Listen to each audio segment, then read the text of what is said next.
कहानी की शुरुआत उस दिन से होती है जिस दिन मिक्कल गुम हुआ था। पीटर डॉफलर अपनी कार में बैठा होता है और बाहर भयंकर बारिश हो रही होती है। पीटर इस सोच में होता है कि वो सामने वाली लेडी से मिलने जाए या ना जाए।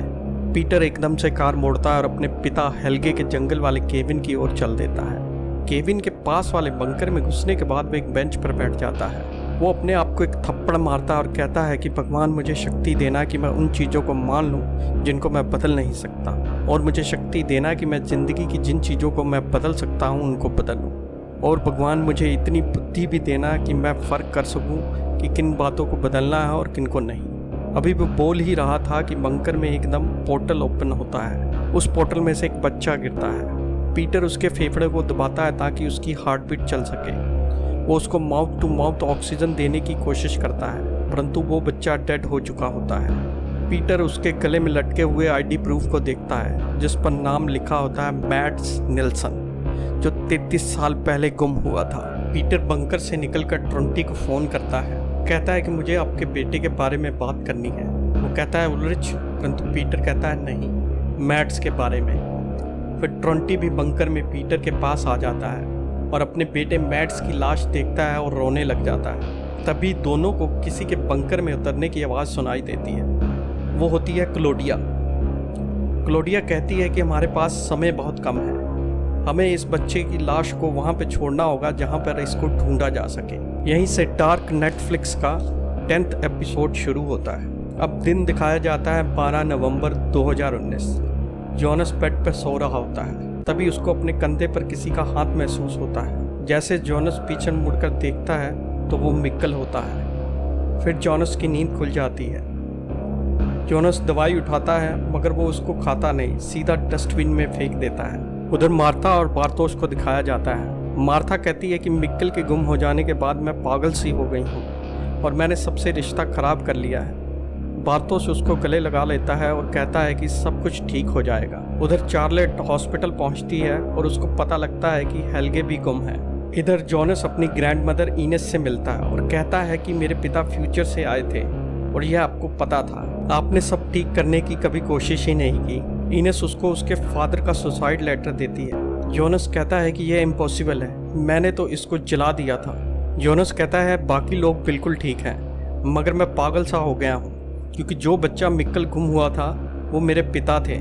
इस हिसाब से कैटरीना मेरी ग्रैंड मदर हुई और उल्रिच मेरे ग्रैंडफादर। उस उल्रिच का मेरी मदर हेना के साथ अफेयर चल रहा है। मार्था जिसको मैं पसंद करता हूँ वो मेरी आंट हुई। इस हिसाब से इनेस उसको कहती है कि जो पास्ट है उसको पास्ट ही रहने दो, फ्यूचर में क्या है इसका किसी को कुछ भी नहीं पता। उधर 1986 में मिक्कल इनेस को बता रहा होता है कि मुझे अजीब से सपने आ रहे हैं। इनेस कहती है क्या तुमने मास्टर ज्वांग पैराडॉक्स सुना है? उस पैराडॉक्स के अनुसार यह है कि मैंने सपने में देखा कि मैं एक तितली हूँ। अब मैं जाग गया हूँ और अब मुझे पता नहीं कि मैं एक इंसान हूँ जो पहले तितली था या फिर मैं तितली ही था मगर अब इंसान हूँ। यह कहकर इनेस मिक्कल से पूछती है अब तुम बताओ मिक्कल कि तुम इंसान हो या तितली? वो कहता है कि मैं दोनों ही हूँ। उधर उल्रिच से पूछा जाता है कि तुम कौन हो? वो कहता है कि मैं एक पुलिस वाला हूँ, और वो एक सॉन्ग को बोलता है I want to take as many as life, और कहता है ईगन इस सॉन्ग से तुमको आने वाले समय में नफरत होगी। ईगन पूछता है कि तुमने बच्चों को मारा है और हेल्गे कहाँ है? उल्रिच कहता है कि हेल्गे शायद अभी जिंदा है, इसलिए फ्यूचर बदला नहीं। अगर तुम लोग मुझे छोड़ दोगे तो मैं फ्यूचर को बदल सकता हूँ। पुलिस वाले उल्रिच को पकड़कर जेल में डालने लगते हैं तो वो ईगन को कहता है कि तुमने शराब पीनी छोड़ दी है या फिर तब पीना शुरू करोगे जब तुम्हारी वाइफ तुमको छोड़कर चली जाएगी। उधर 2019 में जोनस को स्कूल में बार्थोस से मिलते दिखाया जाता है। बार्थोस जोनस से कहता है तुम उस रात नहीं आए। जोनस कहता है कि मैं ठीक नहीं था। बार्थोस कहता है कि तुम मेरी ही गर्लफ्रेंड के पीछे लग गए, तुम बिल्कुल अपने पिता जैसे हो, और यही कहते हुए बार्थोस जोनस को धक्का दे देता है। जोनस जमीन पर गिर पड़ता है। फिर दोनों के बीच में हाथापाई शुरू हो जाती है। तभी मार्था वहां आ जाती है और कहती है कि क्या तुम लोग पागल हो गए हो? जोनस फिर वहां से चल देता है। उधर 1986 में वो अनजान शख्स एजी थैनोस के पास पहुंचता है और उसको मशीन पर काम करते हुए देखता है और कहता है कि क्या तुमने यह मशीन ठीक कर दी है? थैनोस कहता है कि इस मशीन के पास यह इलेक्ट्रॉनिक डिवाइस जो कि उल्रिच का फ़ोन है, यह अगर इस मशीन के पास ले जाता हूँ तो यह मशीन चलने लगती है और एक इलेक्ट्रोमैग्नेटिक फील्ड बनती है वो कहता है कि इस मशीन की ओपनिंग अलग है तुम्हारी मशीन से। वो अनजान शख्स एक केमिकल निकालता है और बताता है कि ये है CS-137 और यह इस मशीन को पावर देती है। थैनोस कहता है कि यानी इस CS-137 के कारण यह एक बड़ी इलेक्ट्रोमैग्नेटिक फील्ड क्रिएट करेगी, यानी यह फील्ड एक वर्म होल बना सकती है। थैनोस कहता है कि पास्ट के कारण फ्यूचर बनता है, परंतु कई बार फ्यूचर के हस्तक्षेप के कारण पास्ट भी बदल जाता है। वो यह सब फोन को देखकर कह रहा होता है, क्योंकि यह फोन फ्यूचर से पास्ट में आया था और अब यह पास्ट को बदलने जा रहा था। उधर 2019 में चार्लेट पीटर को फ़ोन करती है और कहती है कि तुम्हारे पिता हेल्गे को बचपन में किसी ने किडनैप किया था, क्या तुम मुझे वो साल बता सकते हो? और पीटर कहता है 1953। उधर 1986 में हेल्गे अपनी कार से उतरता है और अपने केबिन की तरफ चल देता है। तभी वो एक बूढ़े को वहाँ बैठा देखता है और कहता है कि क्या मैं कोई मदद कर सकता हूँ तुम्हारी? बूढ़ा हेल्गे कहता है कि तुम्हें सब यह बंद करना होगा। यंग हेल्गे कहता है कि आपको कोई गलत फहमी हुई है। बूढ़ा हेल्गे अपनी टोपी उतारता है और अपना कान यंग हेल्गे को दिखाता है। बूढ़ा हेल्गे कहता है कि नोहा तुमसे झूठ बोल रहा है, किसी बुराई को नहीं ख़त्म कर रहा है, वो ही खुद सबसे बड़ी एक बुराई है। बूढ़ा हेल्गे यंग हेल्गे को गले लगा लेता है और कहता है कि आज ही शुरुआत है और आज ही अंत है। यंग हेल्गे अपने आप को उससे छुड़ाकर फिर अपनी कार की ओर भागता है और कार में बैठकर वहाँ से भाग जाता है। उधर 2019 में जोनस जब अपने कमरे से निकलता है तो उसकी माँ पूछती है कि तुम्हारे चेहरे पर क्या हुआ? जोनस कहता है कि मेरी लड़ाई हो गई थी। उसकी माँ कहती है किससे? जोनस कहता है कि क्या इससे कोई फ़र्क पड़ता है? जोनस अपनी माँ को गले लगाता है और कहता है कि सब कुछ ठीक हो जाएगा। उधर बंकर में ट्रोंटी एंड पीटर एक साथ होते हैं। ट्रोंटी कहता है कि क्लोडिया ने जैसा कहा था पिछले 7 दिनों से वैसा ही हो रहा है। ट्रोंटी कहता है कि ये जो किताब क्लोडिया ने दी है इसमें सब लिखा है। पीटर कहता है तो इसमें लास्ट में कुछ पेजेस क्यों मिसिंग है? पीटर कहता है कि कल क्या होगा? ट्रोंटी कहता है कि वही होगा जो कल होना है। उधर 1986 में हेल्गे नोहा से मिलता है। हेल्गे कहता है कि भगवान अगर है ही नहीं तो तुम झूठ क्यों बोलते हो? नोहा कहता है कि इंसानों को दर्द से बचने के लिए एक झूठ की ज़रूरत होती है। नोहा हेल्गे को फिर से अपने साथ काम करने के लिए मना लेता है। हेल्गे पूछता है कि अब किसको लाना है और नोहा बोलता है जोनस कॉनबर्ट को। उधर जोनस फिर से गुफा में चल देता है और गुफा के दूसरे छोर से निकलता है। जोनस चार्लेट को देखता है और वो मरे हुए पंछियों की ड्राइंग बना रही होती है। जोनस उससे पूछता है आज तारीख कौन सी है और वो कहती है 12। फिर जोनस पूछता है कौन सा साल है और वो कहती है कि 1986। चार्लेट कहती है कि क्या तुम यहाँ नए हो? तुम यहाँ क्या करने आए हो? जोनस कहता है कि मैं मरे हुए को जिंदा वापस लाने के लिए। चार्लेट कहती है कि क्या तुम इन मरे हुए पंछियों को फिर से जिंदा कर सकते हो? जोनस कहता है नहीं। चार्लेट कहती है तुम मुझे सनकी लगते हो। इधर 1986 में इनेस मिक्कल को अडॉप्ट करने के लिए उस लेडी को मना रही होती है। इनेस कहती है कि यह बच्चा सिर्फ मेरे से ही बात करता है और मुझे भी यह पसंद है और ये बच्चा भी मुझे पसंद करता है। उधर 2019 में चार्लेट कंप्यूटर पर हेल्गे के गुम होने की खबर को देख रही होती है।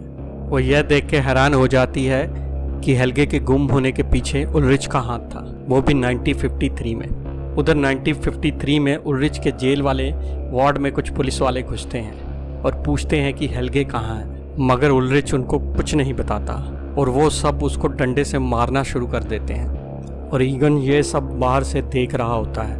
उधर 1986 में जोनस हॉस्पिटल पहुंचता है और मिक्कल वाले रूम में घुस जाता है। वो देखता है कि मिक्कल सो रहा होता है और नोहा उसके पास बैठा होता है। जोनस पूछता है कि तुम कौन हो?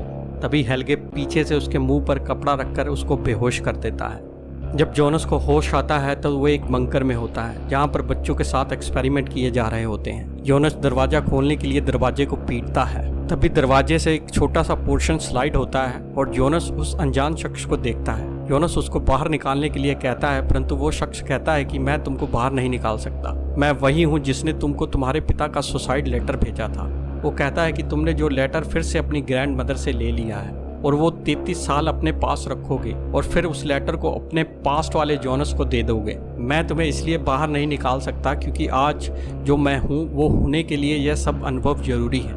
वो शख्स कहता है कि मैं कोई और नहीं बल्कि जोनस कॉनबर्ट ही हूँ जो फ्यूचर से आया है, मतलब मैं तुम ही हूँ मगर दोनों अलग अलग वक्त। वर्म होल जो गुफा में है वो ठीक इस बंकर के नीचे से होकर जाती है और फिर वो यह कहकर चल देता है उधर यंग हेल्गे कार में बैठा होता है, ग्रीन सिग्नल होने का इंतजार कर रहा होता है। सिग्नल ग्रीन होने पर जैसे ही वो अपनी गाड़ी आगे बढ़ाता है, उसको एक कार ठोक देती है। यंग हेल्गे घायल हो जाता है। यंग हेल्गे जब कार से उतरकर दूसरी कार वाले को देखने जाता है तो उस कार में कोई और नहीं, बूढ़ा हेल्गे होता है। उधर 2019 में नोहा बार्थोस को कह रहा होता है कि अपनी ग्रैंड मदर क्लोडिया की बातें मत सुनना, अगर तुम उसकी सुनोगे तो तुम भी जोनस की तरह क्लोडिया के एक प्यादे बन जाओगे। नोहा कहता है कि हम रोशनी हैं और जोनस और क्लोडिया अंधेरा, यानी नोहा कह रहा होता है कि हम अच्छे हैं और वो बुरे। नोहा उसको एक बुक देता है और कहता है कि इसमें सब लिखा है। नोहा कहता है कि जोनस भी क्लोडिया का प्यादा बनकर उस गुफा वाले बम होल को डिस्ट्रॉय करने गया था, मगर उसने यह बम होल को फिर से शुरू कर दिया उसके पुराने वाले दिनों की तरह। फिर स्टोरी 1986 में जाती है। बूढ़ा हेल्गे मर चुका होता है और यंग हेल्गे को इलाज के लिए हॉस्पिटल भेजा जा रहा होता है। फिर फ्यूचर वाला जोनस गुफा में घुसता है मशीन के साथ। गुफा में मशीन को ओपन करके उसके पास फोन को रख देता है ताकि मशीन फुली एक्टिव हो जाए और मशीन से बम होल बनना शुरू हो जाता है। जोनस को वहाँ अपने पिता माइकल ऑफ मिक्कल भी गुफा में दिखता है। अब 1953, 1986 एंड 2019 हर समय में लाइटें ऑन ऑफ होने लगती हैं। इधर रजीना और अलेक्जेंडर उस बम होल को देख रहे होते हैं, उसको बड़ा होते हुए। उधर 1953 में हेल्गे बैठा होता है और ज़मीन हिलने लगती है। फिर एक पोर्टल ओपन होता है। जोनस को पोर्टल के उस तरफ हेल्गे दिख रहा होता है और हेल्गे को जोनस दिख रहा हो। जोनस और हेल्गे जैसे ही पोर्टल से एक दूसरे की उंगली को टच करते हैं, उन दोनों की पोजीशन इंटरचेंज हो जाती है, यानी हेल्गे जोनस की जगह पहुंच जाता है और जोनस हेल्गे की जगह पर। उधर जोनस सबकी तस्वीरें उस बंकर की दीवार पर देखता है। जोनस बंकर से बाहर निकलता है और हर तरफ राख उड़ रही होती है हवा में। जोनस देखता है कि हर तरफ गाड़ियां जल चुकी होती हैं। तभी उसे एक गाड़ी आती हुई दिखाई देती है। उस गाड़ी पर हथियार से लैस लोग होते हैं। एक इंसान जोनस पर गन तान देता है और उसको बैठने के लिए कहता है। तभी गाड़ी से एक लड़की उतरती है और जोनस अपने ऊपर से एक अजीब सा प्लेन उड़ते हुए देखता है। वो लड़की से पूछता है कि यह कौन सा साल है। लड़की उसको गन के पिछले हिस्से से उसके सिर पर मारती है और कहती है वेलकम टू द फ्यूचर। इसी के साथ डार्क नेटफ्लिक्स का सीजन 1 का एंड हो जाता है। आई होप कि आपको सीजन 1 अच्छा लगा होगा। Please like and share this video. Thanks for watching it.